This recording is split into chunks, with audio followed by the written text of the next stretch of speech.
Welcome to the 10th ever episode of the Miles Offside podcast, where we talk a little bit of football and a whole lot of nothing. My name is Oscar Puente, also known as Footy from Afar, and with me on this very special occasion, as always, is my co-host, Chuck Bailey. Hi. Hey Chuck, how you doing? Very well, mate. How are you? Good. Get excited. We're heading to Paris in about 24 hours, my wife and I. Really excited to head over to Europe and see some cool stuff. And Nice. hang out with maybe you a little bit, but no spoilers for later on in the episode. And with us, as always, on the other line is super producer Ian Stimpson. How you doing? You well? Yeah, I'm great, man. I'm great. I got a fresh haircut today, so we're all sporting the buzz cut look. And some rumors that Chelsea might actually make some signings today. So it's actually kind of an exciting day. How about you? How's Peterborough doing? Peterborough beat Bristol Rovers, got off to a winning start, so I'm feeling good. I'm feeling good. Good start. Nice. So this week we're gonna try to start getting more towards our regular season format. As you probably all know, game week 1 is this weekend. So we're gonna go through a bit of news first. So we're gonna kick off the episode with some news. Then we'll go through our main topic for the week, which for this week is going to be Fantasy Premier League and Draft Fantasy. So a bit of a sidetrack from our usual topics. And then we will take a look at the upcoming fixtures. How's that sound to you, boys? Sounds good. Sounds like we've got a format. We're almost like we've been doing this for a little while. Well, this is episode 10. It's very symbolic. We're in double figures now. Woo! Episode 10. Hang on, I got a air horn ready to go. Oh, hello. There you go. That's the episode 10 air horn. Very excited. If you want to send me that, I'll drop it in properly, Oscar. All right, cool. It's just an app, so. All right. Let's just just leave it as that. Leave it as Okay, fine. that. Don't use the talents of a sound engineer. Just crudely hold an app up to a microphone. I feel like it's true to our spirit, you know? All right, so looking at the news, big news today is that Adama Traore has signed for Wolves. Biggest story of the day. Is that right, Chuck? Yeah, so big. Yeah, overrated signing a little bit. I don't know. Why is everyone going so crazy? Like, I've seen Adama Traore play and knew about him before Palace played him and was absolutely terrified. And then I watched him and realised, like, he's really, really fucking fast, and that's about it. Yeah. I mean, I haven't really seen him that much. I have read a ton of articles about how much of an amazing dribbler he is. And his stats are through the roof, like his take-ons per 90 and his successful dribbles per 90 and all that. But I mean, if you're Usain Bolt and you take a ball and smash it past someone and then just blazing run, like, it's quite easy to have successful take-ons and dribbles. Yeah, actually, speaking of Usain Bolt, that was one of the headlines I saw, is that he is excited about joining Australia's Central Coast Mariners for an indefinite trial period. No way! He's actually got... Yeah, that's the headline. I didn't click the article, but that is the headline on the BBC football page. Amazing. So I'm sure his stats will be on all the lists next year. Yeah, fuck me. How many million does Usain Bolt go for? Should we do random transfer generator now? Yeah, right. Hey, we're not the Daily Mail, all right? We're not making up news stories for no reason. I wonder what Dave will think of that. Listener Dave Mateo, as a Melbourne Victory fan, how he feels about Usain Bolt sprinting at victory.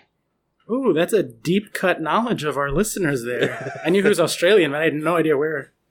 Chuck takes a deep personal interest in every one of you. Yeah. I like to follow you all. Parked outside your house. Oh, that was you.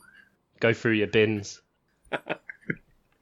By the way, thanks, Dave, for all the dealing with all the shit on Twitter of all the people DMing you incessantly after last week's episode. We do appreciate it. Yeah, nice job. Just in case you didn't listen last week, we've made some predictions. So if you send who you think is going to win the Golden Boot, how many goals there's going to be in the Premier League, how many cards, who's going to win the Champions League, just send that to Dave Mateo, at Dave_Mateo on Twitter.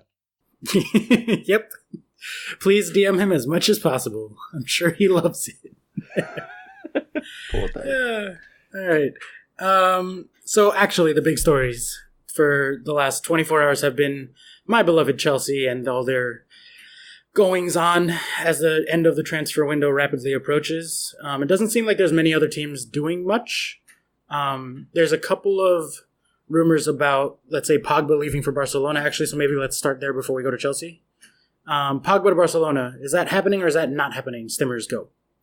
I don't know. Is this a Mourinho-driven thing, or is this a Pogba-driven thing? I can't really work this one out. What do you think? I think it's bullshit. You think it's just total bullshit? Yeah, and I think as much as we said, like, Mourinho capitulating and third season and United being a bit of a mess at the minute for people, I just think this is media jumping on the bandwagon, and I think it's someone so easy that Mourinho's criticised in the past and someone who just had an amazing World Cup for the papers just to latch on and go, oh, well, yeah, Pogba's going to go. And then because in this transfer window as well, it's the first time, obviously it ends before the season starts, but teams from abroad can still bid on English players and still potentially buy them. So those players can still be sold. So it's just I think it's just another column spinner for a couple of weeks. So this one can run for a couple of weeks, yeah? Yeah, for sure. I was trying to trace the origin of the rumor to see where it came from, because there's always like one newspaper that reported it first. Yeah. I couldn't find anything of any note whatsoever, so it does kind of scream fake transfer rumor to me.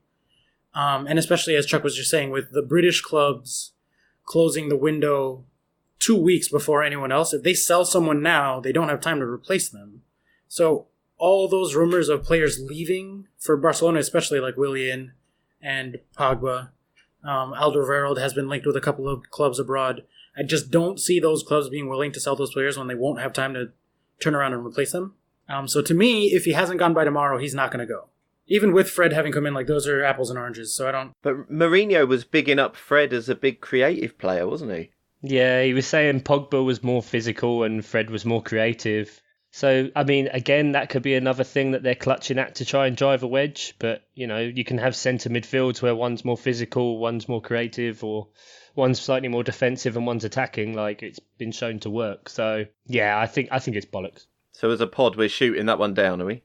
Yeah. Yeah, I think that's a no-go for me. Before we get to the actual Community Shield, the other story is the debacle with Chelsea's goalkeeping situation. Yeah. What's the name of the guy they're trying to sign? Oscar? That's a good question. When it's a Hispanic name and even I have trouble pronouncing it, you know the English media is going to have a fucking terrible time. Luckily, he's a goalkeeper and his first name is Keeper. Job done. So, Keeper. Works perfectly. Very easy, yeah. His last even name, Paul though, Merson couldn't fuck that one up. As Pilaqueta looks at his last name and goes, fuck, man, that's hard to say. I'm going to call you John. Yeah, exactly. We already have a Dave, so I don't know. It's bad when you've got a longer name that also has more Zs in it than As Pilaqueta. Yeah. It's Arrizabalaga, or in Spanish, Arrizabalaga. Yeah, Keeper. Yeah. But it's like, just Keeper. I mean, that's so easy, too. Exactly. But Chelsea are going to break the world record for a goalkeeper, £71 million, 80 million euros. And the reason for that is that Thibaut Courtois is a fucking shithead, and he refused to come back from summer vacation, which completely undermines the club's ability to do anything in the transfer market, right? So now they're going to have to sell him for cheap, and they're going to have to overpay for whatever keeper they bring in. Turns out it's going to be Keeper, because everyone else in the market knows that they're desperate. So, thanks for that, Thibaut. I mean, can you honestly say you've never been on holiday and gone, you know what, I can't be bothered to go back to work? or when you've booked the time off of work, booked like an extra 3-4 days that you're not going to be away, but you're going to tell people you're away.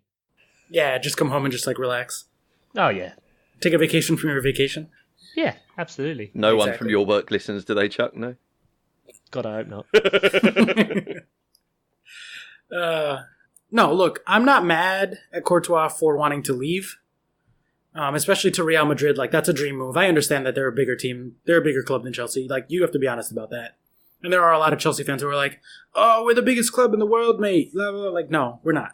That's fine. Real Madrid's bigger than us. And Courtois' kids are in Madrid. because when he was on loan at Atletico for 3 years, he had kids. They go to school there. That's just where their lives are. So he misses his family. All of that makes sense. But you got to go about it in the right way. Like, you can't just not show up. That's not, like... It's crazy. I don't know. What do you guys make of that as outsiders? Do you think I'm angry for being unreasonable, or what's the deal? Yeah, if he has just refused to come back, then he's a dick. And they're just going to have the same situation they have with Conte. Yeah. But this guy that you're potentially getting in, keeper. Keeper, yeah. So if you're talking about breaking the world record for him, I mean, he must, I don't know anything about him, but he must be decent. I mean, 2 weeks ago, I was hearing talk of Kasper Schmeichel. I don't honestly know anything about him. I'm not even going to pretend to. But we've got to assume he's better than Schmeichel. Or is that not something we can assume? He's a lot younger, I know that. He's 23 or 22. Yeah, it's rumoured that it's a 7-year contract. Yeah. So wow. He's 23. He's coming from Athletic Bilbao. So I wonder to what extent the English Premier League fans and media and the whole culture overvalues foreign players to be like, oh, well, we know Kasper Schmeichel. He's been in the Premier League for a long time. So he's a known quantity, whereas this guy is coming from the Spanish league. He must be really good if he plays in Spain, like that sort of thing. Yeah. But honestly, I don't know anything about him. I didn't even look up his rating in FIFA 18, so I couldn't tell you how good he is. First thing everyone does, correct? Yeah. No, I mean, I don't know anything about him. I'm assuming he's good because Chelsea could have gone for, if they're gonna overpay an insane amount of money for a goalkeeper, they could go out and do it with anyone, right? So this guy must be good. At the very least, he's young and good, which always, you're investing in the future there. Did you look up Arrizabalaga? His FIFA rating? I could look it up, mate, but I cannot fucking spell his name. So Arriza. Oh, look at that! It comes up on Google. 79. Ooh, all right. Well, that's not great. How well researched are these FIFA ratings? I remember Everton and a few other clubs used Football Manager ratings for a long time. I mean, are these they're pretty decent, are they? Yeah, well, Football Manager more than FIFA. Yeah. Football Manager genuinely do get contacted by lower league clubs and have reported as using Football Manager for scouting. Yeah. Not only that, but I think Football Manager's been cited as grounds for divorce in 48 times in the English civil courts. Yeah. So that's great. Yeah. I stay far away from Football Manager. I'm a FIFA only kind of guy because I know once I do open up that Pandora's box, there is no going back. Oscar, we would never see you again. I'm sure. I know. It's serious. So much stats. Yeah. Oh, I love stats. My God, I used to love it so much. I've been off it since 2015. Oh, good for you. Is there a 12-step program for that? Or? Yeah, I've got my tokens or whatever it is. Yeah, my chips. Yeah, wow, 79. That's not great. It's a huge step down from 90. Yeah, that takes the wind out of my sails. Don't worry, mate. You got Rob Green there. Of course. I know. I think Willie Caballero is a 79 also. It's not that far off. So that does not fill me with hope. But especially now that we're going to be playing a high line, new defensive system with a very attacking coach, woo! Sell your Chelsea defenders now. I'm not even considering them. Well, that's depressing. Let's go ahead and move on from the goalkeeper stuff and talk about a little bit about the Community Shield, which, speaking of depressing, Chelsea got beaten by Man City 2-0, I believe, was the scoreline, and thoroughly outplayed. Did you guys catch that match? Anybody watch that? Yeah, I watched it, and City just looked very slick. Not obviously their world-beating best, but just for a team that have only played a bit of pre-season, I think their performance was amazing. And I was surprised, actually, how it seemed quite easy that Mahrez just gelled into that team. He was looking quite good and involved in a link-up play. And Aguero, obviously, man scores goals. Yeah, he did look really good, actually. Mahrez, I mean. It made me wonder to what extent he's going to be playing regularly this year, as opposed to just being a rotational bench option because he looked fantastic out there, and I could see him. Like, I don't think it's a given that Sane is going to play over him necessarily. I agree.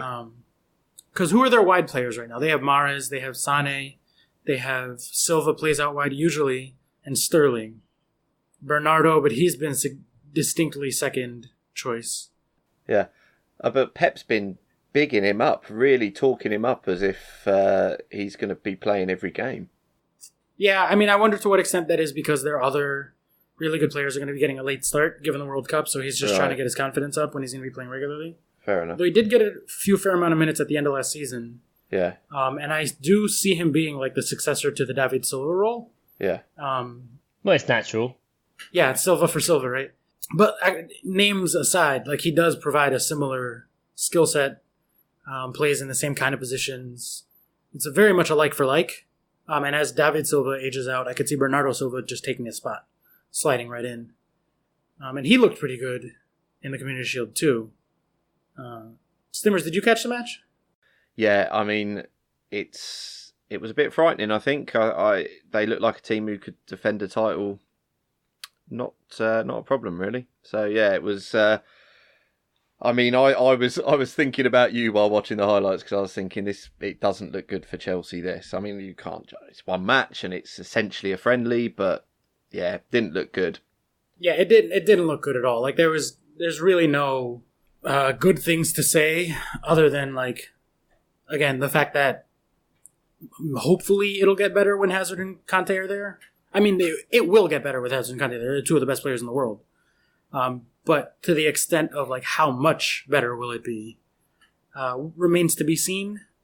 Well, Kante seems like the perfect player for his system because the guy just doesn't get tired and just runs and runs and runs and runs. So that's why, like you saying earlier, Kante being the box-to-box, at this point, that makes sense because he's probably the fittest out of everyone.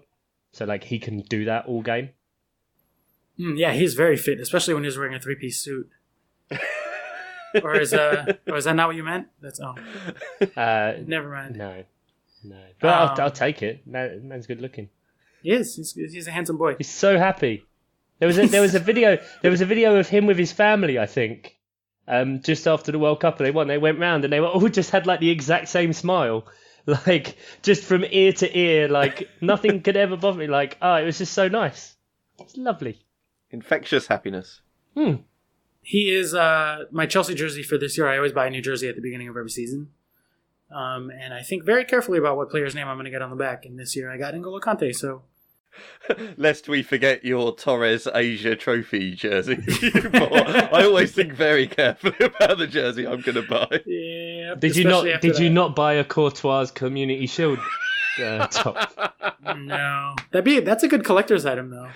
Yeah, just for value. I have a couple of weird ones in there. I have, to get completely sidetracked, I have a Michael Ballack 2010 World Cup jersey, which you guys probably won't remember this, but he broke his ankle, I think it was, or his leg in the FA Cup final that season. It was actually his last game for Chelsea because they sold him the next year.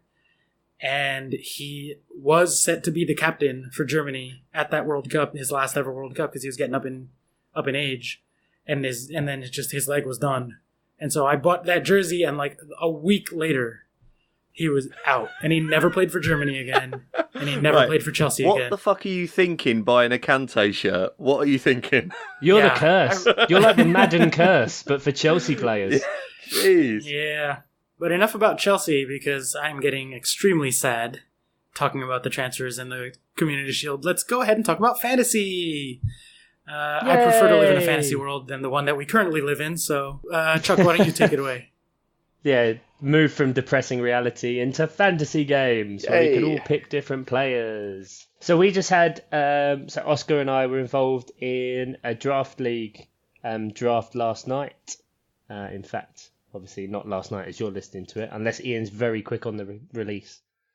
Which I have heard he is very quick on. Anyway. You've been talking to my wife. Hey-o! So for those unfamiliar with the draft format, because obviously it started to come over here a couple of years ago, really quite more predominantly, and obviously draft is a big thing in America across loads of other sports, obviously in like the NFL and Major League Baseball and basketball. So Oscar, can you give like kind of a 30-second rundown of what draft is compared to like normal fantasy Premier League? Yeah, so in Fantasy Premier League, you have a budget and you buy players for a certain price. And hypothetically, you could have the exact same lineup as 2 other guys in your mini league or 5 other guys in your mini league if you all make the same choices.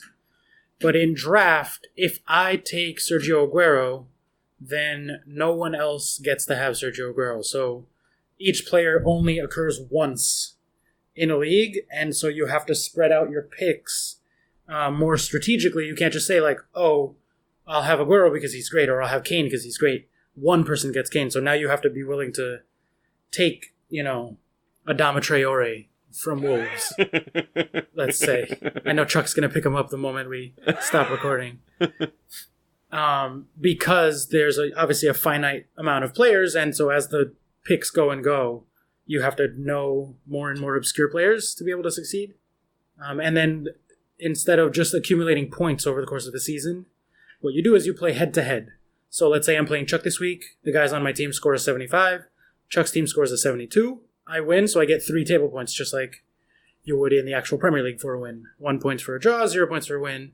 Whoever has the most points in the table at the end of the season wins the league. So last night we had our draft. I was drafting from the 5th position. Chuck, you were drafting from... 8th. 8th, in a league of 10 people. So one of the other things that goes into draft fantasy is the size of the league largely determines how deep of a knowledge base you have to have about players. If you're playing in a league with only, let's say, 8 guys, you're all going to have star-studded teams. If you're playing in a league of 12 guys like we did last year in the Gaffer Tapes Toggle League, then you're going to have to end up picking up like a lot of guys from promoted teams. Oh, God. Or take punts on like rotation risk guys. We were digging deep by the end. Oh, yeah, definitely. Like, if you think about it, based on what you said before, like Fantasy Premier League, it's very easy to think that, like, most people will have, I'd say there's probably a pool of about 40, 50 players that are in pretty much everyone's team. Yeah, if even that many, really. Yeah, and then if you do a 10-team league, you're going to go down to, like, the 160th person, because you pick, like, 16 players. So, similar to FPL, obviously you have your starting formation, but you have 5 on your bench, and these you can like drop in each week. But you go down to like the 160th pick in theory, like the 160th highest scoring player. Now, if you look at it in terms of positions, you're going to take the 40th highest scoring striker at one point, which I think like if you're going to be taking, I don't know, like Peter Crouch or something in your FPL team, you're probably not. I mean, obviously now, because he doesn't play in the Premier League. I had Crouch for a little while last year. You did? I really did, yeah. Jesus. But yeah, so like Oscar said, you just have to dig a lot deeper, and you take a few more punts and, some players that might not necessarily come off. But at the start, it's very much a kind of star-studded affair of all the great players go. And you'll find even by like round 3, you're a bit like, oh God, like I'm picking this person now as like my 3rd player.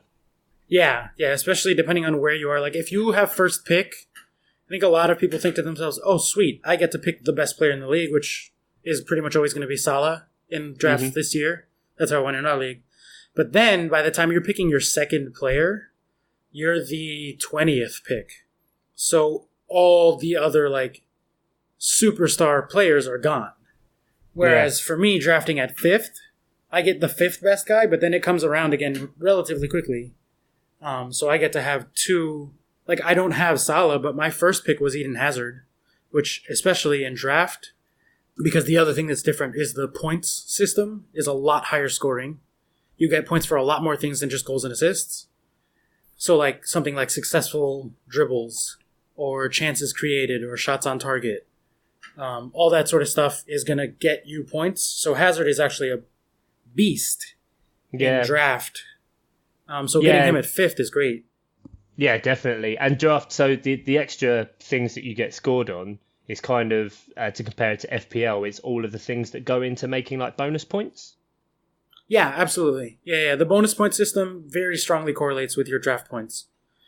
which I know is a hot point of contention with a ton of people about like, oh, the bonus point system is broken because blah, blah, blah, blah, got the 3 bonus points. But to me, it does accurately measure which players are contributing to a victory.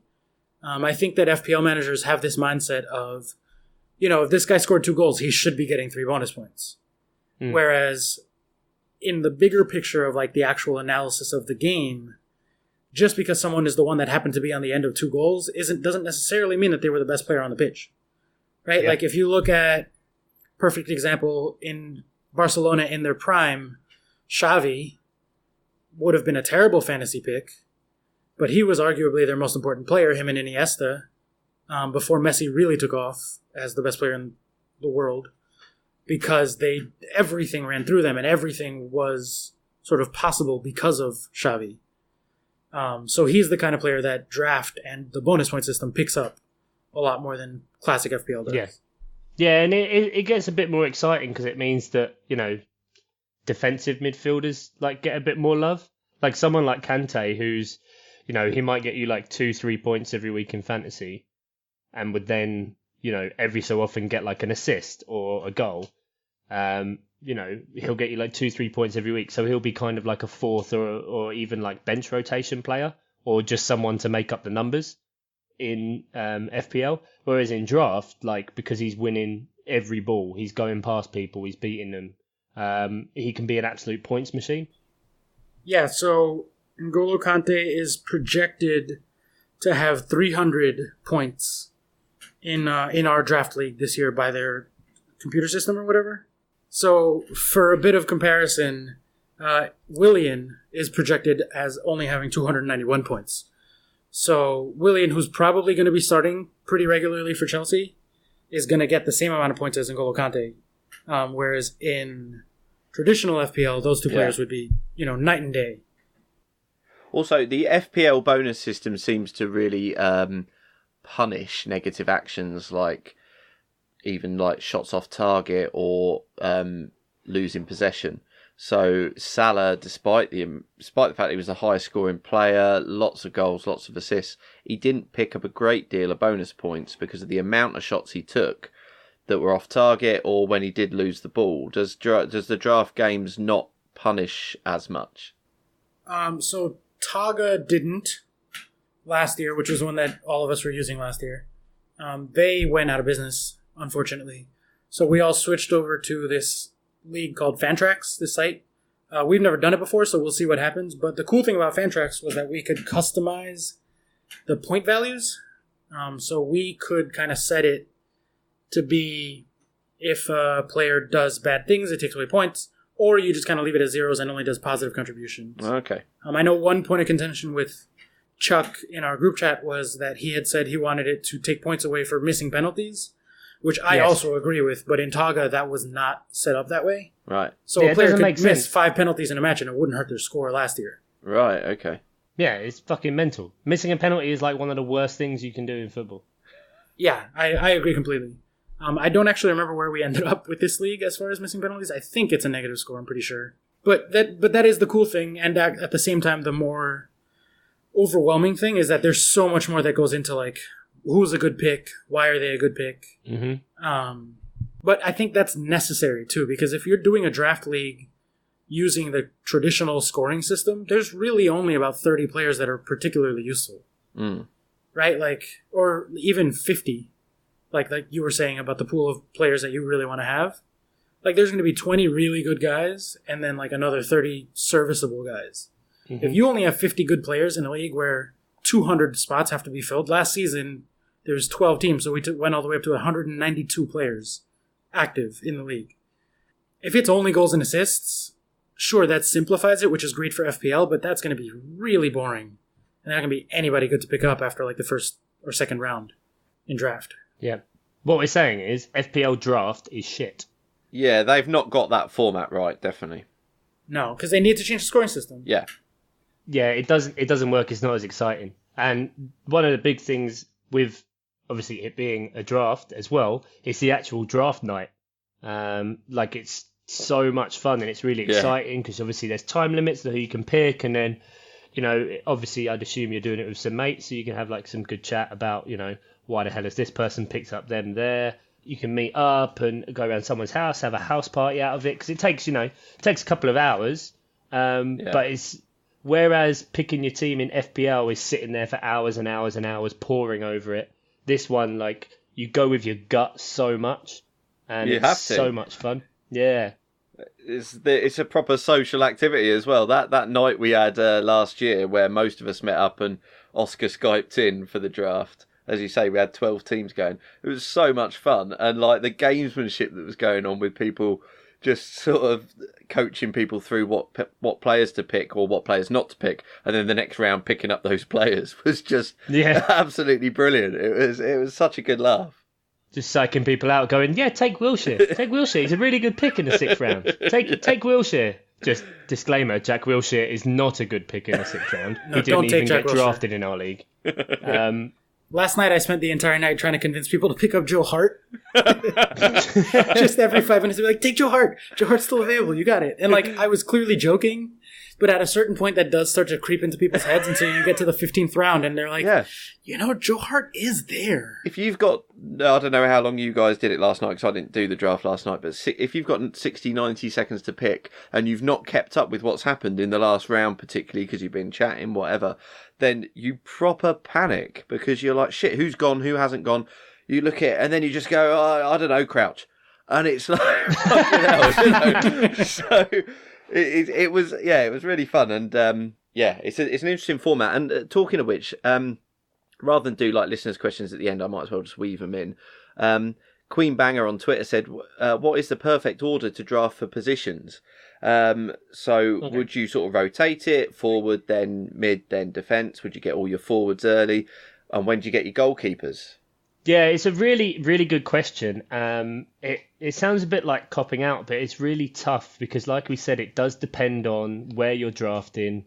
I don't mean the location, by the way. Like if you're like in a swimming pool or in Somerset.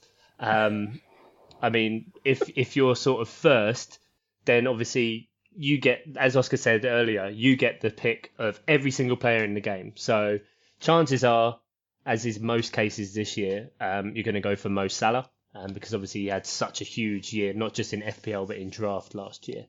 And there does seem to be, especially in draft because of the positioning, there's quite a low percentage of really, really high-end forwards. So, if you take, for example, our draft, so we had 10 people, 8 forwards went in the first round and 2 midfielders. The 2 midfielders, KDB and Christian Eriksen. Okay. Then if you look at the second round, you then had 1, 2, 3, 4, 5, 6. We then had 7 forwards and 3 midfielders. And very quickly, you go from forwards in the first 2 rounds of being, say, Mo Salah or Harry Kane or Romelu Lukaku or Raheem Sterling in sort of round 1, round 2, to going in the 3rd round, someone taking Heung-min Son because they haven't been paying attention and didn't know he's going to the Asian Games or whatever. But, it's quite a steep drop-off, whereas midfielders, a lot of teams now, because of the way they're built, will have one high-class forward. So I would say if you're sort of first off the bat, you're probably going to take a forward, then a midfielder. Then later on in the draft, you're probably going to go for forward. Goalkeepers, I mean, I'm sure Oscar can chime in here, but I didn't take a goalkeeper till the last round. Yeah, I agree and I disagree, Chuck, with the things you said. I think you're right that in pointing out that there's a very, very steep drop-off after a short list of names in terms of the quality of forward that you get. So if you don't take a forward very early on in the draft, you're going to be running out, Mitrovic as, your star main striker guy. Hey. Was that first pick, Chuck, was it? Oh, no, I got him in the league last year. That's why I said him. Yeah. But, you run the risk of ending up with, Peter Crouch as your main striker if you don't get someone early, because they all do go quickly. And what you do want to look for, I agree completely, is the sort of cliff where from the 19th best striker to the 20th best striker, you're all of a sudden looking at 100 less points over the course of a season. Whereas the midfielder pool will have a cliff at, like, let's say the 15th best midfielder and then another one at the 40th best. And those aren't exact numbers. It changes every year. But Yeah. So you want to try to make good decisions based on who's left. But where I don't agree with you is that I do think to me, I put a much, much higher emphasis on sticking to my game plan as far as, like, I am taking a midfielder in round 3, even if there's an amazing defender who's going to outscore that midfielder by 100 points over the course of a season. And like a lot of other people, this is personal to me, but it has worked for me. I won the Gaffer Tapes League last year. I've won other leagues I've been in. I've been doing draft Premier League for 4 years now, and I've won 3 out of those 4 seasons in the leagues that I've been in. So it works for me, but it doesn't work for everybody. Yeah. But I do think that, like, even if Azpilicueta is available in the 3rd round, and he's going to get 350 points over the course of the season, and I take someone like Jesse Lingard, who's going to get 100 points less, but I think that there's good value there, and I'm determined to have a midfielder at that place, I will stick to my game plan, unless there's, like, an extreme example of, like, holy shit, it's the 5th round and Alvaro Morata is still there. What the hell? I was going to take a defender, but I got to take him now. Like, it would take a lot for me to break away from my game plan. And so I tend to just be like, all right, forward, midfielder, forward, midfielder, and then a defender. I don't even look at defenders till, like, the 6th round. And I took a goalkeeper the last round. I actually took Joe Hart just to be a dick last night. And then immediately, as soon as the draft was done, dropped Joe Hart and picked up Matt Ryan from the waivers. But that's the thing, isn't it? Even in a 12-team draft, even if you don't pick up a goalkeeper until your last pick, there'll still be semi-reasonable goalkeepers available, won't there? Yes and no. It actually depends a lot on the makeup of your league. Right. Last year, there wasn't that much of an emphasis on the goalkeepers in the league we were in. Other than Joe Bloom, I think, had like 3 goalkeepers or something like that. Right? Yeah, he kept leaving the 2 that would score positively on his bench every time. It was like, mate. Well, that was exactly my next point. Is, to me, I hate guessing when goalkeepers are going to be good or not, because in draft, they do tend to go negative a lot more often than they do in classic fantasy Premier League. Mm-hmm. So unless you have David De Gea, or this year I would have looked at Lucas Fabianski pretty early on because I think he's going to get a lot of save points.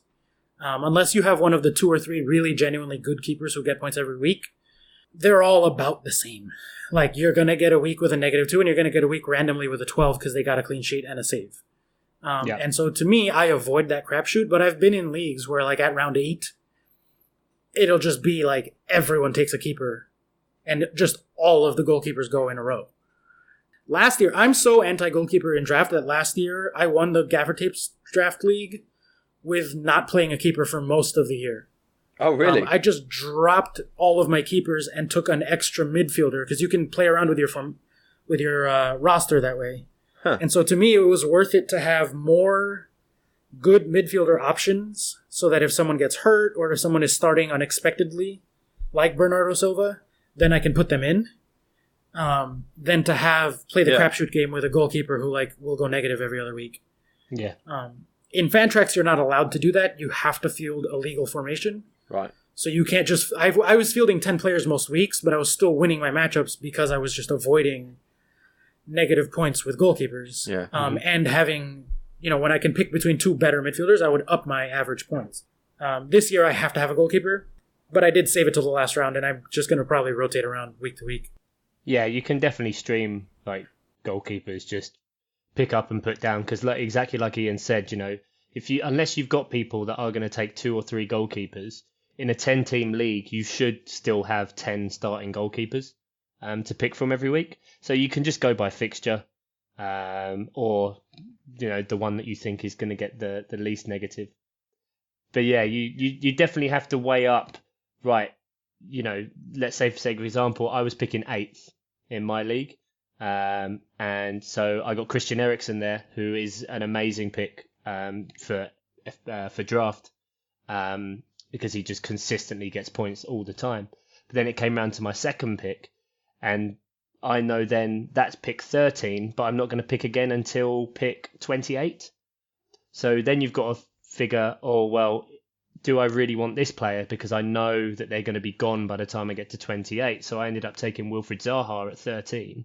Not just because I think he's going to be great and obviously like personal reasons, but because I knew he wasn't going to be there at 28. And also, I don't want to go up against someone with one of my favourite players scoring points against me as well. So, there's kind of that kind of element of also pick who you really want to play. Like Oscar said, he goes for a forward early because he wants to, have a strong forward line. Because that guy's leading your attack. It's kind of psychological for you. You don't want to open it and see, oh God, my striker 1 is Peter Crouch. Sorry, Ian, just to keep picking you. He scored some points for me last season. It was fine. Some points. Yeah, he appeared. But if you open it and you see, bang, Sergio Aguero's there and he's playing against, West Ham this week. Yeah, great. That's already going to be a good week, and people can go astronomic. Like people can go over 50 points in a week, and that's just amazing.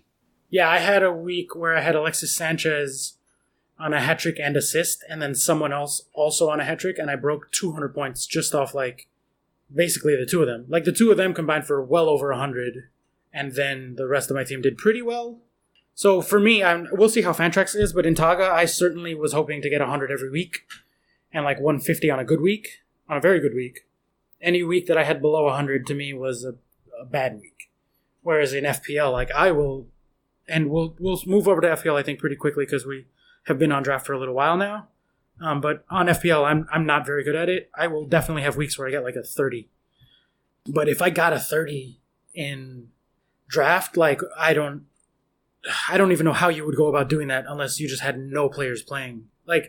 A good, averagely good player will get 10 every week. And the players that do really well or someone who has a good week will go to the 20 or 30, right? By themselves. So, yeah. But yeah, I mean, like Chuck said, he took Christian Eriksen in the first round at 8th spot. I guarantee that there were people ahead of him, and arguably I was one of them with Eden Hazard, who took a forward who will score less points than Christian Eriksen over the course of the season, but because there's so few good forwards, but there's a much deeper pool of midfielders, it makes sense to take a quote-unquote worse player ahead of Christian Eriksen. I passed up on Christian Eriksen, even though I know he's one of the, probably one of the 5 best point getters this season, just because I didn't want to come back to the 13th pick and then the 18th pick and not have a good striker to pick from. Yeah. And especially because I knew the guy picking 2 after me was a Tottenham fan. So there's no way Christian Eriksen would have still been there, for me to go around. So there's all those kind of things to factor in. We'll post up our draft board so you guys can see kind of, all of us, I think all of us have played draft before, so we kind of understand the scoring systems. So you can see the types of players that go when and where. And obviously gradually once you get down to the lower rounds, there's a lot of punts. Because in theory, you've already got your starting 11. So, we had some people going for Luke Shaw. We had some people going for Toby Alderweireld really late because of the Man United move. Personally, I went for Batshuayi really, really late as 16 because potentially he could end up being Chelsea's starting striker. I'm not really losing anything at 16th. There's no real value there that I'm really missing out on that's going to be a guaranteed starter. So save those kind of spots for a few punts as well because it makes it a bit more exciting. Yeah, last year I took Santi Cazorla as my last pick on the off chance that he would come back healthy at some point. Yeah, he nearly lost his leg. So that didn't work out. But if he had, that would have been a great late round pickup. If he had lost his leg or if he hadn't lost his leg? Had come back healthy. Oh, right. It did sound like you were suggesting a Unidexter for the... Well, if they put those Oscar Pistorius, curved backwards things, I feel like that would give him an unfair advantage. Join us next week when we talk one-legged FPL. Before we move on to more classic FPL in our teams there, Chuck, from the draft last night, what's one pick that you think was sneaky good from your team? One pick that you were particularly proud of, in the later rounds? Obviously getting Christian Eriksen is a great pickup, but everybody would know that.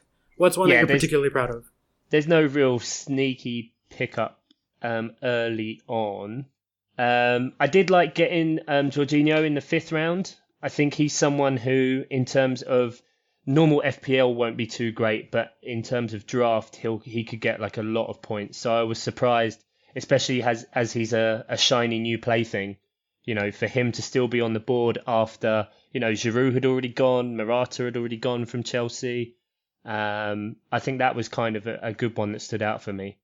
I really liked that one. And in the moment, I side texted you and I was like, "Ooh, nice pickup." That was a good late one. For me, I think you're gonna have to look quite far down, Oscar.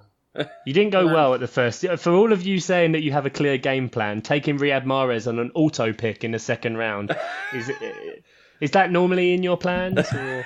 Yeah. So I was complaining about this earlier, but my computer's audio, I guess, was off because there's an alarm that goes off when it's your turn to pick.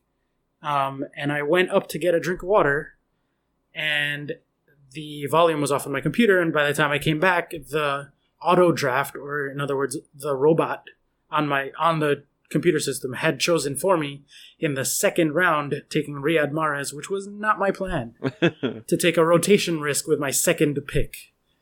But I did get Mitrovic in the 8th round, which, for someone who's going to be starting regularly and going to bang in a few goals, having a striker that's going to play regularly and has a decent amount of upside, dropping all the way to the 8th round, I was very happy to make that pick. Yeah, the big men up front get points. But you mentioned rotation risk. Like, is the fan tracks the same as Togga was last year, that when the lineups get announced, you've got time to change your team? Yeah, so you have, that's my favorite thing, honestly, about draft, other than the scoring system, is that you have until 1 minute before kickoff to change your lineup before a player gets locked in, and there's not a deadline for the entire weekend. So, like, Leicester plays United this Friday, and I have until 1 minute before that kickoff to put in or take out United Leicester players from my lineup. After that, they're locked in either on the bench or in the lineup. Mm-hmm. But I can still move around guys that are going to play or not play on Saturday, Sunday. And obviously, since it's a minute before and lineups get announced an hour before, I can look up the United lineup and say, oh shit, Jesse Lingard isn't playing this week, I'm going to put him on my bench.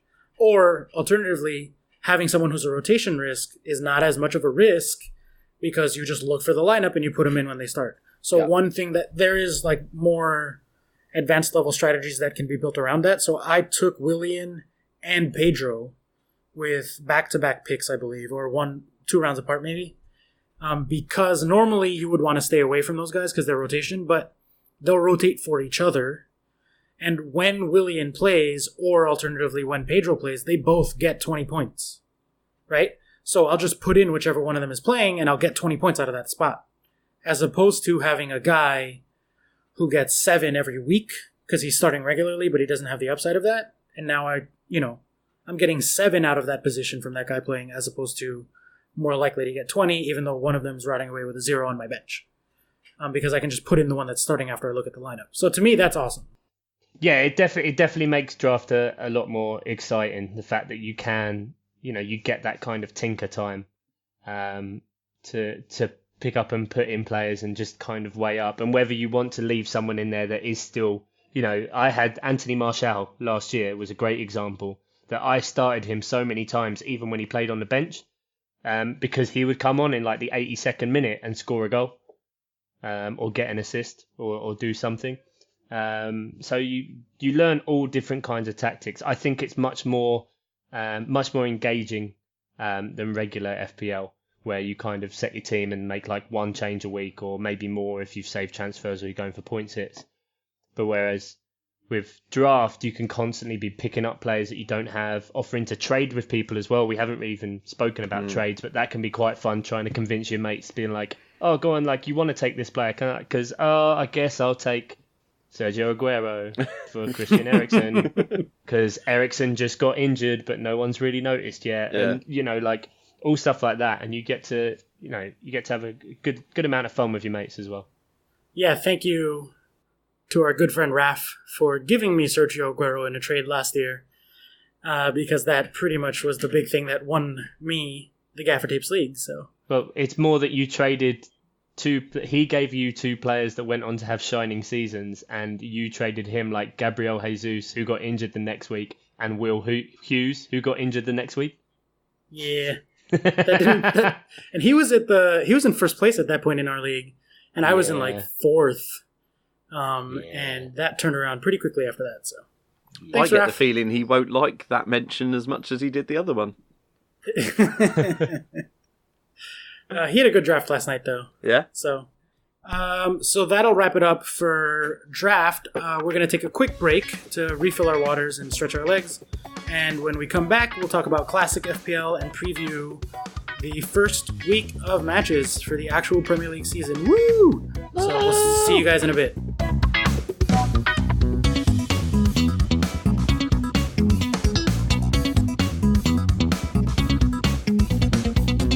Hello and welcome back to Miles Offside Podcast, where this week we've been talking a little bit more about the fantasy sports. That's not unicorn wrestling or Quidditch, Oscar. Oh shit, it's I'm not out then. real. I'll have you know, as long as we're going to go on a sidetrack here, that I played at the actual Quidditch World Cup in 2015 or 16. And it was fucking awesome. So you played at the fictional literary based Quidditch World Cup. Yes. No, you know it's actually. I didn't realise you were in Harry Potter, mate. Sorry. And no, my son's going to lose his shit when he finds out. Yeah, no, it's actually really, really fun in real life. Like, I used to be like, oh, look at those nerds running around with pipe between their legs or whatever. And then a friend dragged me to a practice one time. And I was like, all right, whatever, fine, I'll go. And I got there, and they were basically playing rugby and dodgeball at the same time. And I was like, wait, this is fucking awesome. I get to hit people, tackle people, and then throw a dodgeball at their face? Sign me the fuck up. And I fell in love, and it's awesome. So, make fun of me, whatever. It's just an excuse to wail on nerds. Yeah, exactly, yeah. I'm by far the biggest guy, and I get to just hit people as hard as I can. It's great. You have a hard week at work, Friday night practice, and you just go. You put your head down, your shoulders down, and you just, beat in someone's face. But we're not talking about that. Yeah. We're talking about Fantasy Premier League. We've spoken about the draft format, but now we're going to go on to the more traditional Fantasy Premier League, the OG game, if you will, the one that you used to have to send in your picks by post or transfers. Ian, did you ever play when it was like that? I must have been playing fantasy. I mean, there'll be people who've been playing it longer, definitely. But I've been playing about 20 years. I think I started playing the Suns Dream Team game, where you had to phone it in or post it in. But I think the Telegraph was first in this country, so there'll obviously be people who played that. But yeah, I definitely remember that. Keying in your 3-digit player codes on a bloody touch-tone phone, and spending about 10 quid entering your team, and then spending money doing transfers as well. Yeah, in those days it actually did cost you 100 million to set up a team. It's ridiculous, yeah. Now obviously it's a bit more streamlined, apps and shit that are terrible. Yeah, I stick to the website because the app is garbage. Yeah. Yeah, the app's never been very good. It's a bit crap. But we figured we'd kind of go through our teams a bit, talk some general FPL, because that's how we kind of got to know each other. So, gents, who wants to start us off with their team? Who's brave enough to go first? We'll start with goalkeepers. I can start us off, I don't mind. My two goalkeepers, a lot of people tend to go big and just spring for the money on David De Gea or whatever. I have always been of the belief that you should spend as little as possible on your goalkeepers, just like I massively undervalue them in draft. So I have two 4.5 goalkeepers. I like a home and away rotation system, meaning at every week I will have one of the two guys who is playing at home. And I went for Fabianski and McCarthy. Okay, bold, because McCarthy might not end up playing for Southampton, or he might not be their starting goalkeeper. Sorry, so definitely one to keep an eye on, since they signed they paid 20-something million for a Man City youth goalkeeper. It's a bit weird. But easy trade because they're all 4.5 million. Right. Yeah, that's true. And honestly, if I end up playing Fabianski every match, I don't mind that. He gets a lot of save points. I'm fine with that. Yeah, well, that was kind of my logic, because same as you, I didn't want to spend much on my goalkeepers. early season I was very much, I'm going to go for like Ederson or De Gea. But then I just figured, go cheap, get someone who can get you saves. So I went for Fabianski as well. And then I literally just picked any 4.0 goalkeeper. So at the minute I've got Artur Boruc for Bournemouth. So if Begovic does get injured, then, Boruc might play.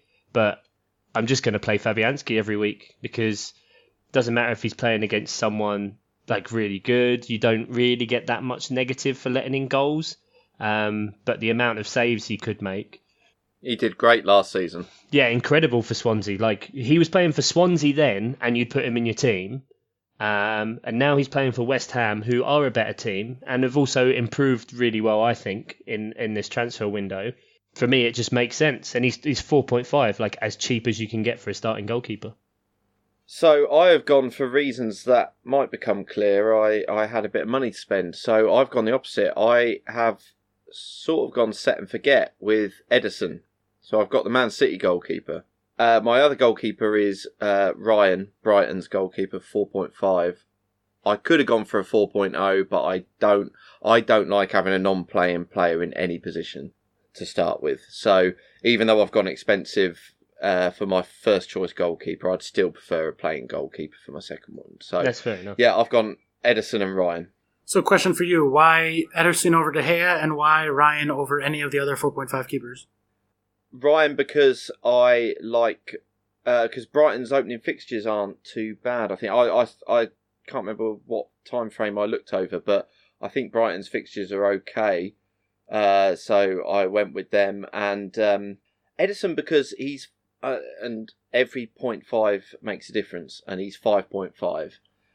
De Gea I think was 6, and also while I still think he'll have a very good season, obviously I don't think he'll replicate quite the heroics that he did last season. So Ederson looks solid to me. There is apparently a chance that he might miss some matches if his wife gives birth, which is possibly imminent. But that's another reason why I want a playing second goalkeeper. But yeah, Ederson will probably be my set and forget. That's fair enough. And I can totally endorse everything you said regarding Ederson because I think it's the same. I think De Gea, as we've said last year, like he had such an unbelievable performance where he was just making tons and tons of saves, and Man United got 18 clean sheets. Ederson, who largely went quite unnoticed, still got 16 clean sheets and finished like 14 points below. So you think I had him for a while last season. He did very well for me. Really good. My only caveat or question for you is: do you not worry about not being able to have 3 City outfield players, like him taking one of those spots? Yeah, exactly. That is the only worry, to be honest, because if City absolutely lose it like last season and go crazy, then I'm going to want 3 City attackers. And yeah, but to start the season, I haven't even got 3 City, you'll see later, but I haven't even got 3 City players. So at the minute, it's fine. Okay. If it becomes a problem, I can do that in 1 or 2 moves. I can sort that out. So yeah, I'm with you on that. I only have 2 right now. I left 1.0 in the bank, which I guess for our American listeners who maybe aren't as familiar with the FPL setup, the idea is that you're kind of trading players like stocks and bonds. So you have 100 million budget to work with, and you buy a player for a certain value. If they do well and they perform and they get popular, their price goes up. If they don't do well, their price goes down, and you have to keep it within that $100 million budget. So I'm sitting with 1 million in the bank. So I have 99 spent, but 1 in reserve, specifically so that if I need to, I can bring in that third City player. Because the other thing that's different from draft is that you're only allowed up to 3 players per team maximum. So Ian, why don't you take us through your defence as well? Who's in front of Ederson and Ryan for you? So I'll go from my most expensive down to my cheapest. So my most expensive is Robertson for Liverpool. I think he's a pretty solid pick. I've seen him in a lot of teams, to be honest. So I don't think I'm particularly pulling up any trees there. My next most expensive is Patrick Van Aanholt on Palace. He's 5.5, which I must admit I feel like I'm spending money for the sake of it there, but we'll see. It was him. I originally had Sacco for 5, and then I had an extra 0.5, and I thought, screw it, let's go for a slightly more attacking chance. I've got, I don't know how to pronounce this. That bodes well, doesn't it? Wolves defender Bowley or Bolly. I don't know. Is it? Bowley. I think of it as Bowley, like roly poly. Okay. Could have gone for any of the Wolves defenders. I just thought I'll stick one of them in for 4.5. I've got Steve Cook for Bournemouth for 4.5, and then and this is actually our friend Padful, who always retweets us. God love him. Padful, who asked a question about Wan-Bissaka, the Crystal Palace defender, because he's 4.0, and is this right? He's played in every pre-season Palace game, or certainly the vast majority. Yeah, pretty much. He looks like he's going to be starting. A 4.0 starting player is pretty rare. So, I mean, every 0.5 counts. I mean, I've spent it on Patrick Van Aanholt, but yeah, Wan-Bissaka, if he's going to be playing regularly and starting at 4.0, you got to have him. Yeah, a 4.0 starting defender. Just to put aside my Palace bias for a minute, a 4.0 starting defender who has the potential to be quite attacking, and in a team that will play quite solid defensively is worth their weight in gold, simply because you can spread that money into more effective areas around your team. So, you know, say for sake of example, you had Patrick Van Aanholt and you wanted to drop to Wan-Bissaka because they're still in the same defence. One's playing left back, one's playing right back. The difference between them this season, if they both do really well, can probably be about 30, 40 points. However, if you go up the table towards, say, like your midfield, and you're going to improve by 1.5 million, well, that can take you from Mahrez, who is a bit of a rotation risk, who is going to be a great player, up to Kevin De Bruyne, who's easily going to be one of the top scoring players of the whole thing, or Eden Hazard, who is going to start for Chelsea. And there you can get about a 50 points difference almost, even more potentially if one of the players goes big, like we know they can do. So I think Wan-Bissaka is a very good pick. I've got him in my team at the minute. He is very much a kind of hipster choice. He is, although his ownership's gone up to 8.3%, so nearly 1 in every 10 teams has him. The only things I will say with it, the kind of caveats with the 4 million defender, if they're playing or not, like, are you actually feasibly going to put them in your starting lineup? Because I think if you're going to commit to playing a 4 million defender, you probably should go for at least one more 4.0 defender, because they'll be in rotation, and maybe even a third. Because if you're going to be playing a 4.0 defender but not playing like a 5 or a 5.5, then the 5 or the 5.5 isn't really worth it. But it's more about having the extra 0.5 to spend elsewhere, but knowing that if you do ever need Wan-Bissaka off the bench, he's actually playing. Granted, yeah. I mean, that's what it is for me. Yeah, I'm with that. Like, so you've answered sort of Padful's question there from a Palace point of view, that he's a good prospect and it does look like he's likely to play. But yeah, for me, that's what it is. It's just a case of I am unlikely to be playing Wan-Bissaka in the starting 11 very often, but to know that he's a solid 2, and I've got that 0.5, as much as it sounds ridiculous, it's only 0.5 million, but I've got it to spend elsewhere. Yeah. You know, and also if he does play regularly, let's say he gets a couple of clean sheets and he knocks things in, his value will go up. If I choose to wild card and I get rid of him, I might be able to cash that in or whatever. You know, I think he's a great pick at the minute, and the fact that you're saying he is a prospect and has been playing, I mean, yeah, I'll take him. He's much more likely to go up in value than down, starting at 4.0 and being a regular starter on, like you said, a mid-table team. And if his value goes up, sure, it's only going to be 0.1 or 0.2 at a time. But, you know, if you sit down and actually think about it, like 0.1 at a time adds up to be a significant impact on your team, on your budget. Because if you have 3 guys who go up 0.2 or 0.3, then all of a sudden you have almost 101 million to play with instead of 100 million to play with. And so that's really the only reason I'd be looking at him. Although For me, I think, Ian, we have a lot of the same teams in our defense, but I went for Van Aanholt also, and not Wan-Bissaka because I like his attacking upside, even though he's 5.5. I have Daniels as my Bournemouth coverage because, again, I like his attacking potential. And I have David Luiz from Chelsea, who is one of Chelsea's cheapest defenders at 5.5. But he's actually, I think, going to be playing very regularly under Sarri. So I think that's a clear place to me where someone is undervalued because of what happened in the past, but not what's going to happen this year. So David Luiz was one of the first names on my sheet, especially in defense, because I think not often are you going to get a 5.5 defender who's starting for a Champions League top 4 club, and especially one that hopefully will get some clean sheets. Although now I'm reevaluating that now that the keeper's gone and seeing how they played in the Community Shield. But the keeper's in. The keeper's not gone. The keeper's in. Yep. You're getting 0 from Oscar there, mate.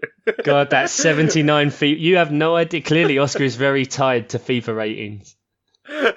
Well, it's the only thing I know about him, other than he has a crazy name. Yeah, keeper. Keeper. He's a keeper. Yeah. I've got striker as my forward. Yeah. Passer as my midfielder. And Wenger out wide. Yes. Wenger out. Is that all your defence? Sorry, Oscar. I had Tim Ream and someone named Morrison. I don't know who it is. Oh my word. Admittedly, I have paid very little attention to FPL this year. I've been kind of keeping it to draft. And more generally, I think I've fell into the trap that happens to a lot of us, where I took it way too seriously last year and it just wasn't fun at all. And I have enough stress from my job and my life. And if it's fantasy sports and the whole point is that it's a fun escape activity to do, but then all of a sudden you're taking it too seriously and you're poring over articles and listening to 17 podcasts and like getting in arguments with people, like it just stopped being fun. So this year I threw a team together like the day that it opened.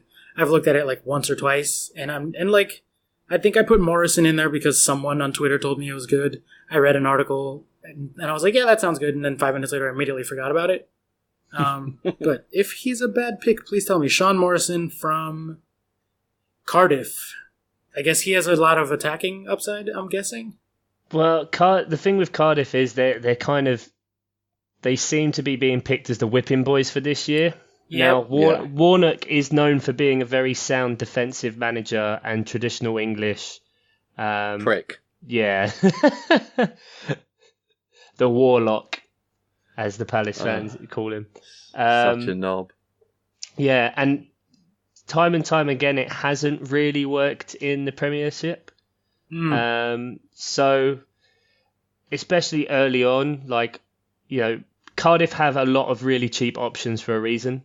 Like, they have no play. Oh wow, I didn't realise this actually. They have no player that costs more than 5.5 million In their entire squad? in the entire squad. That's insane. Jeez. That being said, as you were talking, I literally transferred him out. And I picked up Pereira from Leicester because I drafted him last night and he looks like a really high attacking upside defender. So I just switched him out. So. Okay, and my defence, so kind of similarly starting from, well, obviously we already know I've got Wan-Bissaka in there because, like we said, 4.0 he's playing, he's good for rotation. At the other end of the scale, I've got Benjamin Mendy, just because I like that orgasmic sound right there, Oscar. I bet just you because, do. Yeah. One more time. Sorry. Anyway, nearly there.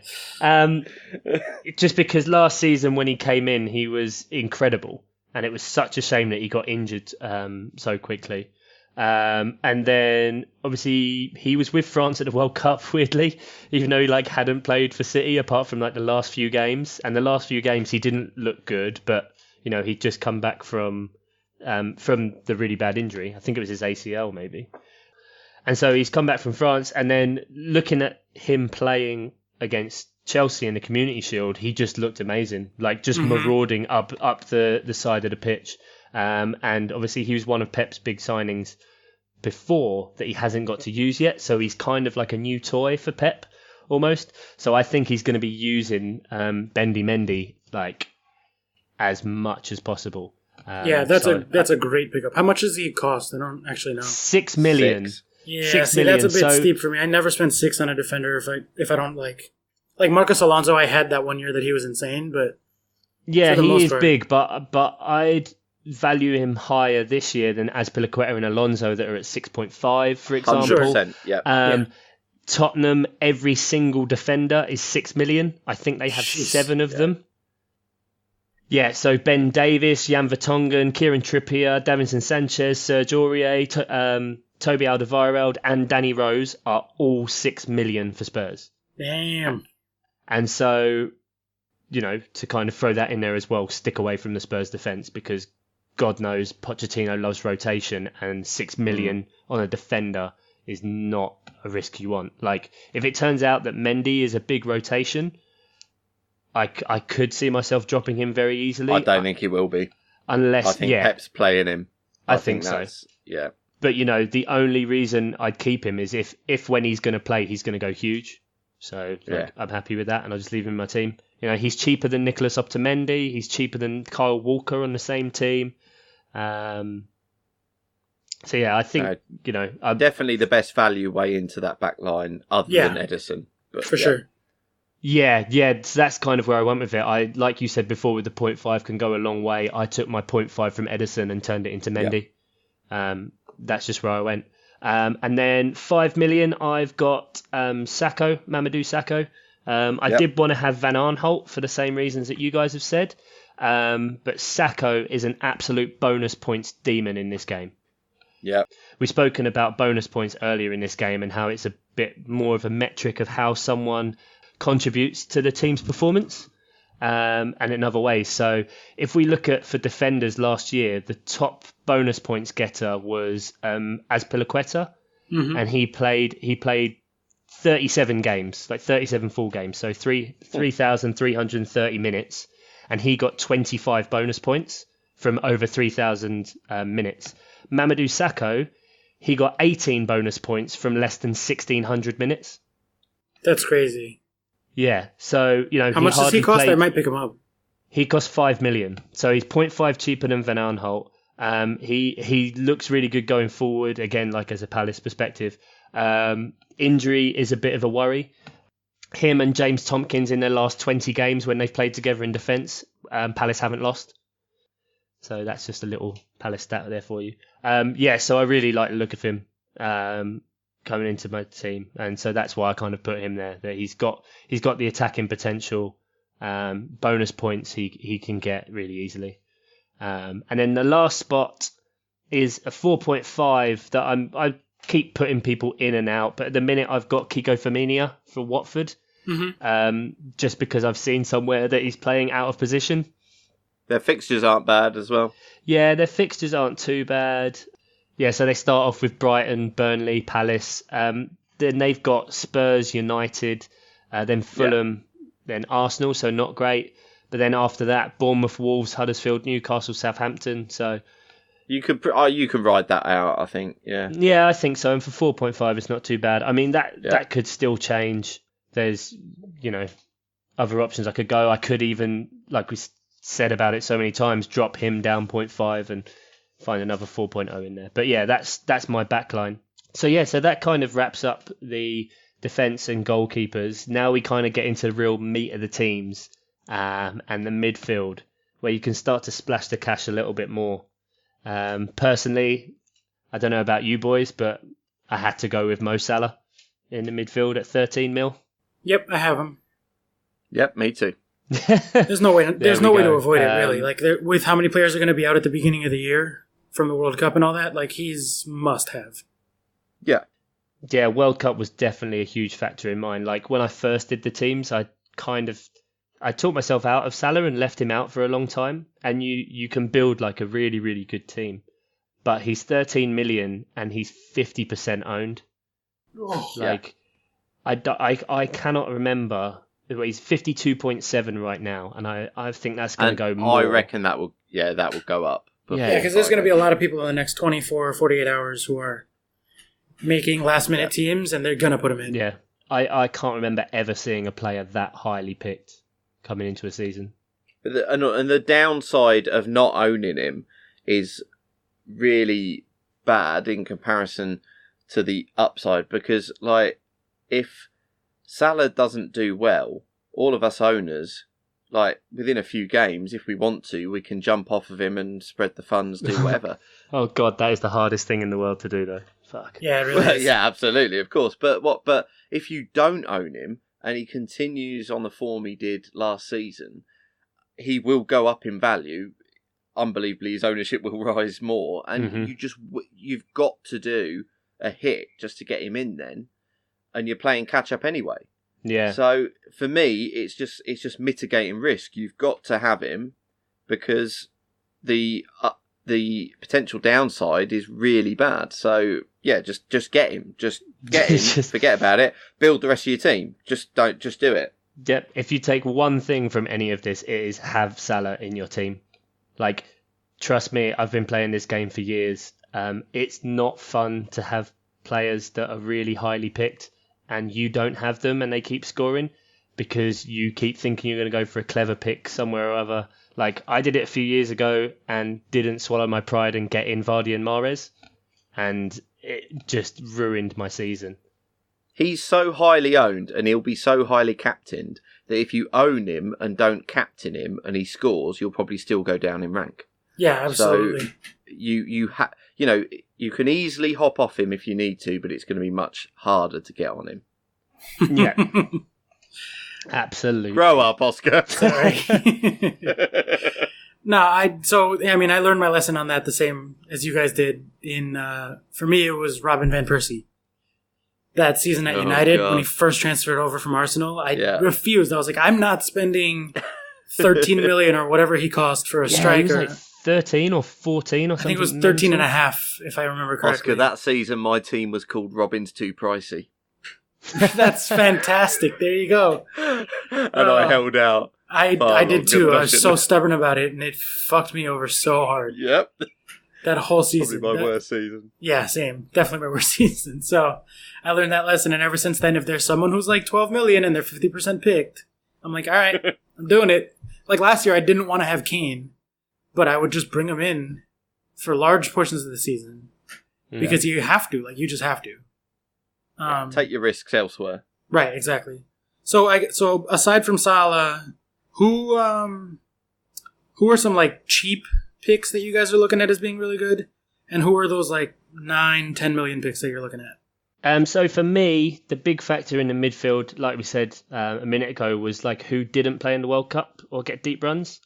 So before I put Salah in, the first two people in my team were Mkhitaryan and Sané, just because they've both had the summer off, and they're looking very likely to be having starting berths for their teams. Mkhitaryan, I think, is criminally underpriced at 7 million as well. So, if he doesn't perform massively, then you're not worried too much about his price tag. But if he goes off, like, he could go absolutely mental and be such a good value pick, I think, for his price. Sané, obviously, we all know what Man City can do. And compared to, he's 0.5 more than Mahrez, but he's 0.5 less than KDB, and he's amazingly 1.5 million less than Sterling, which I think, Sterling, it was lovely last year, mate, but see you later. Like, he's way overpriced this year.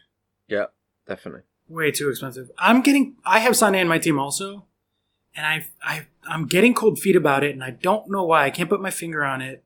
I think maybe it's because I drafted Mahrez last night, and so I've just spent the last 24 hours talking myself into him being a regular starter because of that auto draft computer pick. Yeah.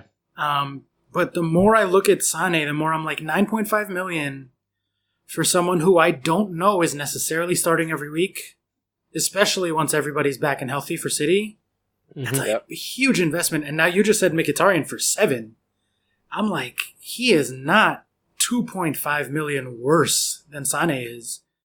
Turn a 5.0 midfielder into another 7.5 midfielder.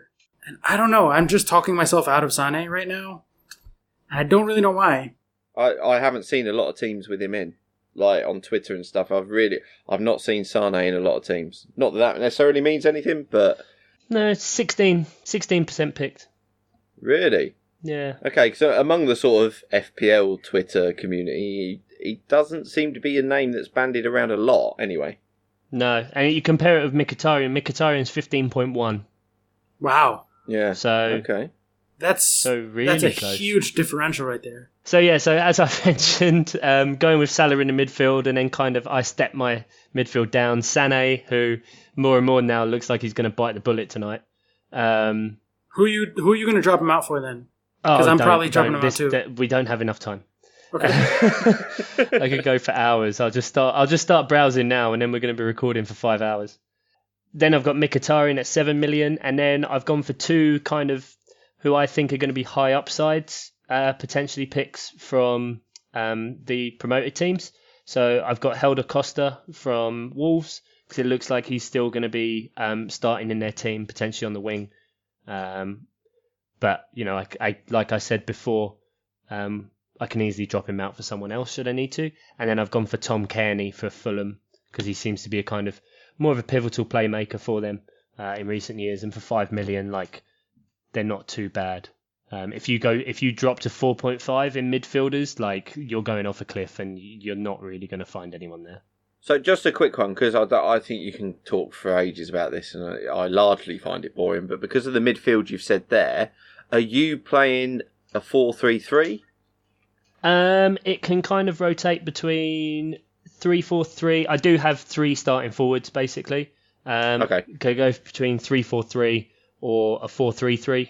Obviously, if Wolves and Fulham's fixtures aren't great, then it still leaves me with a strong midfield.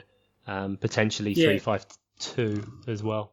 I'm looking at the same thing, 3-4-3, sometimes a 4-3-3, because I have a Fulham and a Wolves midfielder also. Although I have Schürrle and Ruben Neves. And then my other good midfielder, and this is probably a homer pick, but I do think it's someone who's going to go unnoticed, and that's Pedro at 6.5. He has been pretty good in preseason. Willian has only featured in a couple of things. He came back late because of the World Cup. And I do think Pedro is going to be the preferred starter, at least early on. And at 6.5, having a Chelsea winger who can score quite a few goals when he's playing regularly. And I'm keeping that 1 million in the bank in case I want to turn him into Bernardo or Mkhitaryan, I guess would be a good option there. In case that doesn't pay off, that's a little bit of a sort of a punt I'm taking. He is another one I have seen in no teams. It sounds like, Oscar, you're either going to fly or you're going to crash and burn. Yeah, so I did not go specifically. I didn't look at Twitter, and I didn't really look at a lot of articles when I built this team. I just looked at the player list, and I was like, yep, these are the guys I'm picking. There were a couple of guys where I was like, oh, I need some random 4.5 defender. Let me go on like Fantasy Football Scout and see who they say are the good 4.5 defenders or whatever. Mm-hmm. For the most part, I just picked this team off my gut. Fair enough. Because again, I'm just trying to have fun with it this year. So I'm enjoying it. There's nothing worse than one thing I will say as well, like you said before, if you overthink it or you start to ask different people for advice or you start to go exactly off of what a certain page on Twitter tells you to, it's just not going to be as fun because ultimately it's not you playing. If something goes wrong, and it happens because you can see it on Twitter because it can be a horrible place. You know, people getting angry at other people saying, "Oh, you gave me a shit tip." You know, it's like make your own decisions. Exactly, and you can live with save it. team on it, didn't you? Mm-hmm. Yeah. Or you absolutely. didn't, or you forgot to, like some people say they did. Anyway, let's not get into that. But Ian, how is your midfield rounding off after Salah? So yeah, just to give you a wider context, I have taken FPL very seriously in the last few years, and I do feel like I want to have a bit more fun with it this year. So I've spent a bit more on goalkeepers, and I have spent a bit more on midfield, and I've tried to go a little bit left field, other than Salah. So Salah's not going anywhere. Bang down the middle. Yeah, my second most expensive midfielder is Sanchez. Wow. I have not seen him in a great deal of teams. He, as we spoke about before, he's had a break this summer, which he has not usually had. I think he could go crazy this season, so I've got him. Third is Mahrez. I think he will play enough to justify him. 9 million. Yeah, I thought you'd be happy with that one. Yeah. So that's my sort of big three in midfield, and that's quite expensive. But every time I build a team that doesn't have them, I'm like, oh, it doesn't look as fun. So I want those three. And then my fourth midfielder is a nostalgia pick. I've gone Sigurdsson. It could be a really good pick, like if Everton go off. I like their opening fixtures, and everyone else has gone Richarlison. Yeah, everyone has had Richarlison. Exactly. So now, I know I'm exposing myself to risk by going differently with Sanchez, Mahrez, Sigurdsson, but I feel like playing a little bit less conservatively than I have been. So Sigurdsson's my fourth midfielder, and then I've got a cheapie in fifth. I've got Watford's Hughes, who I don't really know a lot about, but and then Milky Bar Kid. Is he? Well, just Google him, and you'll see. Okay, what I mean. I'll do that. So wow, so you do have quite a lot of money in your midfield. Yeah, makes you wonder where I'm losing money, doesn't it? We can't sit on the edge of our seats anymore, Ian. Tell us, what is your front line? So my front line is cheap because my midfield and my goalkeepers are expensive. So I've gone for a front line of Arnautovic, Mitrovic, and Zaha. Oh, I thought it was going to be 3 itches then. No, sorry, no. Is there another one?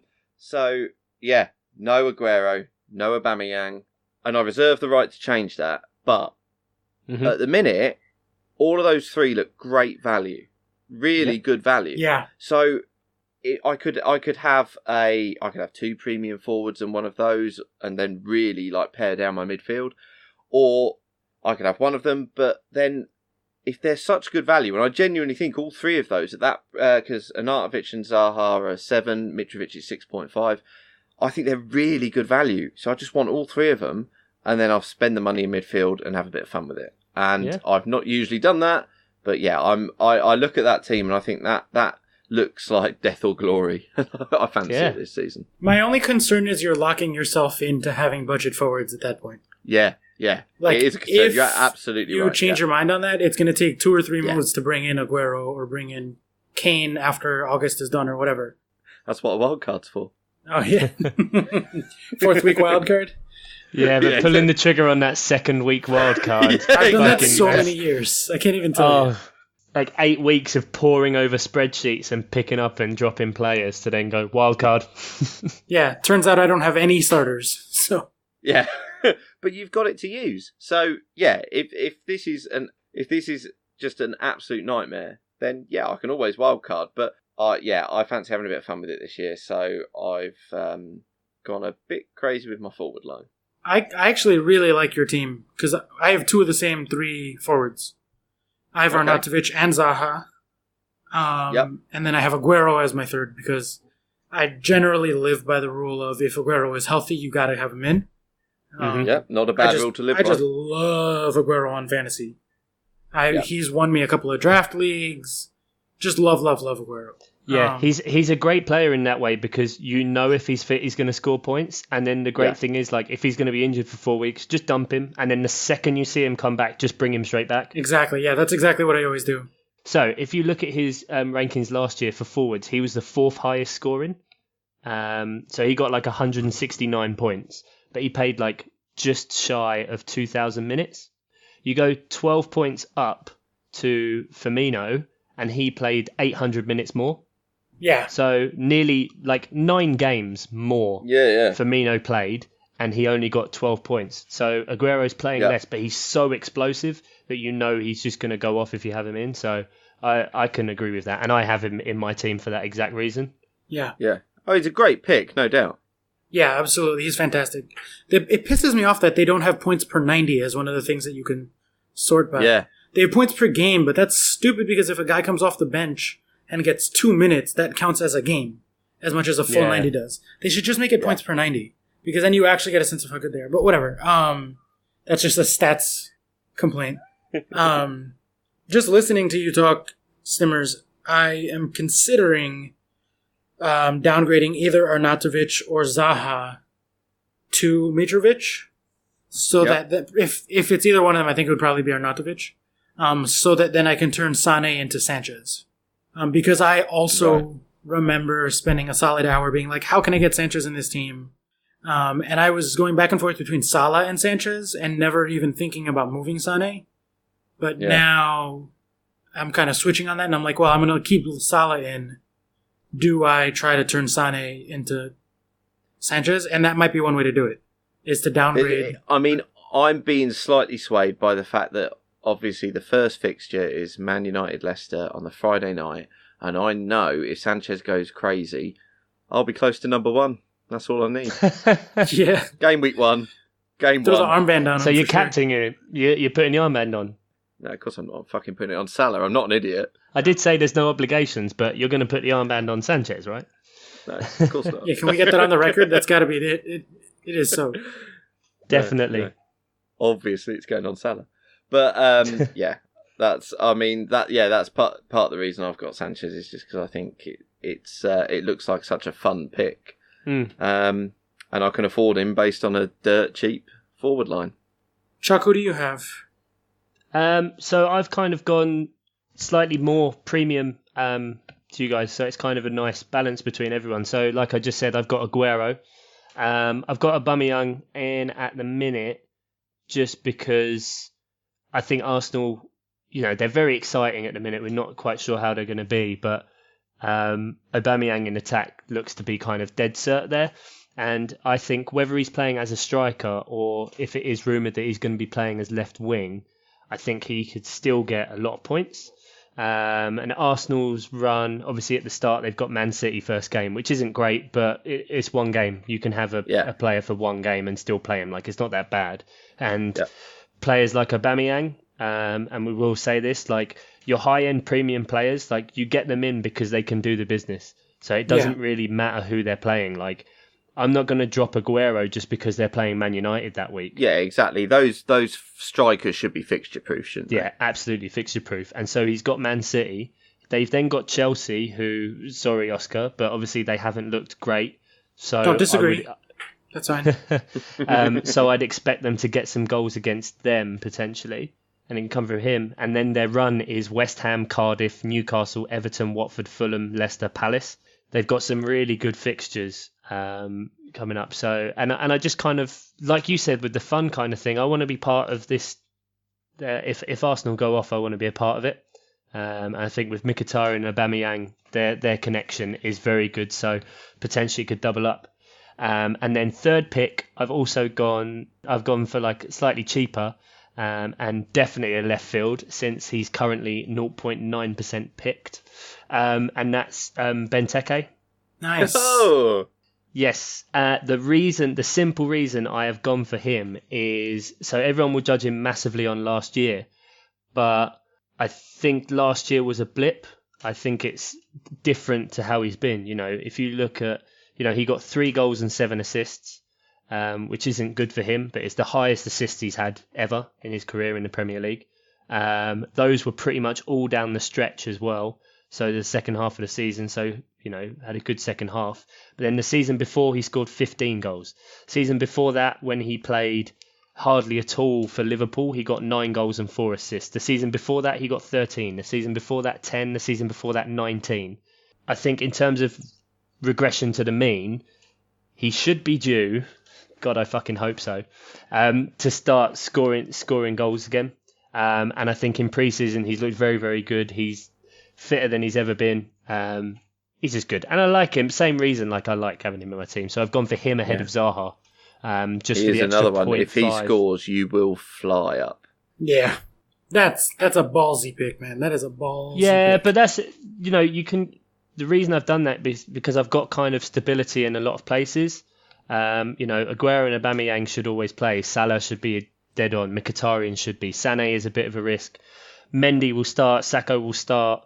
One of my defenders will start. So it's kind of a bit more of a maverick pick, and you need that. You need that as well. Like, you can't just pick, you can pick the highest owned people and the most popular and watch yourself go up every week and not do anything. Or like you guys said, you can have a bit of fun with it and have those clever picks. It's just, not picking an entire team and the highest percentage owned is like 5%, which I have done in previous years, which is not fucking clever. because you try and be clever in too many places, and then you just plummet. Yeah, so that wraps up kind of a bit of a dive into our fantasy teams and a little bit of our logics for it. Whether they be completely wrong or not, I'm sure you'll tell us. If you want to send us your teams as well and share the love a bit, or we can have a chat about your teams, and feel free to send those to us on Twitter at MilesOffsidePod. We'll probably be posting our teams up every week as well. I know I will on my personal page. So you can rip the shit out of me when I'm 17 millionth in the world out of 5 million players. Does the math, does not check out. Yeah, that's how bad I am. I break maths. But, of course, this all means that Premier League is back this weekend. It's amazing. It feels like we've hardly had any break at all, but it also feels like it was so long ago. Premier League's back! Yeah! Kickoff, Friday night kickoff. Not a fan. Just going to say right now, not a fan. No, let's move past it. Me either. Not a fan. Friday night, Monday night. Both shit. Yep. Start off with Man United Leicester. Then on the Saturday, we've got Newcastle Spurs, Bournemouth Cardiff, Fulham Crystal Palace, Huddersfield Chelsea, Watford Brighton, Wolves and Everton. Then on the Sunday, we've got Liverpool West Ham, Southampton Burnley, and Arsenal City. Any fixtures in particular stand out for you? One that you'll definitely be keeping an eye on this weekend, guys? Well, for me, I'm going to be in Paris sightseeing with my beautiful wife, so won't actually get to watch any of the opening matches, but I will obviously read up as much as I can about Chelsea's performance against Huddersfield. And if I can catch the highlights when we get back to the hotel of Arsenal Man City, I think that is the standout fixture of the weekend. I think that should probably be very fun to watch Arsenal get destroyed by Man City, because it's always hilarious when Arsenal get destroyed by anyone. For me, I think just because, again, Arsenal Man City, obviously. But I think for two kind of unknowns, I think the Wolves-Everton game is quite interesting. I think just to see, because Wolves, again, obviously, they just signed Adama Traore. Potentially, by the time you listen to this, they will have signed Leander Dendoncker as well. They've signed pretty much every Portuguese player, all for very, very cut price, budget prices. Let's not get into it. Don't pull at that thread, guys. And Everton, obviously, are out of the Allardyce and Koeman shadow, and now with Marco Silva, who is obviously a very attacking manager. So I think that one could be quite interesting. Yep, and you didn't say it, but I'm also going to try to at least keep up with Fulham Crystal Palace, because I think, same as Wolves, Fulham have made a lot of very interesting moves this summer. Mm-hmm. Especially my boy Andre Schürrle, former Chelsea boy, German as well. Buy. So yeah. It was a great purchase. Yeah, exactly. So I'm going to see how that goes. Obviously, Palace is your team, so I have somewhat of a vested interest in them doing either poorly or well. I haven't decided which one I want more, but I certainly care about the result one way or another. So were you watching a stream of Peterborough Bristol Rovers, were you? Yeah. Yes. Yeah. No, I don't even think I could get that if I wanted to. No, I was on a train and it didn't have Wi-Fi. What a nightmare for you. It was awful. Okay. I had to just follow on teletext. One for the teenagers. Absolutely. Yeah, we've done teletext and telegraph fantasy. There we go. One for the old timers there. Yeah, quite. Cashing in on that silver dollar. So that wraps us up really for this week with talking about fantasy sports and also the upcoming games. The one last game that you guys can get involved with that we still have going is our Predictor League. So we're up to about 10, 11 entrants right now, and a few more people I'm still waiting on their team sheets back. So all you have to do is send us your picks, 1 to 20, of how you think the league's going to go this year. We'll enter it into a spreadsheet, and we'll keep track of that and keep posting that throughout the season. Like I said, we will be keeping that open until the end of the international break. So for those of you who follow fantasy football, that's game week 5. For those of you who use the Gregorian calendar, that will be Saturday the 15th. Is it Gregorian calendar? I don't fucking know. That sounds right, doesn't it? Sounds good. Sounded good. Should have just left it. Bollocks. So yeah, 15th of September. Like we said, either email us at milesoffsidepod@gmail.com or send us a DM on Twitter at milesoffsidepod. Yeah, and just as a little bit of admin as well, Oscar, as we've mentioned a couple of times, is on his travels. and we hopefully going to meet up with him. But instead of recording a podcast, we're probably just going to get drunk. So it may not be until after game week 2 that we pod again, just to let you know, so you're not expecting anything from us. But also, I mean, we might release something on the day that Oscar is over that's just recorded on my iPhone. Sorry about that.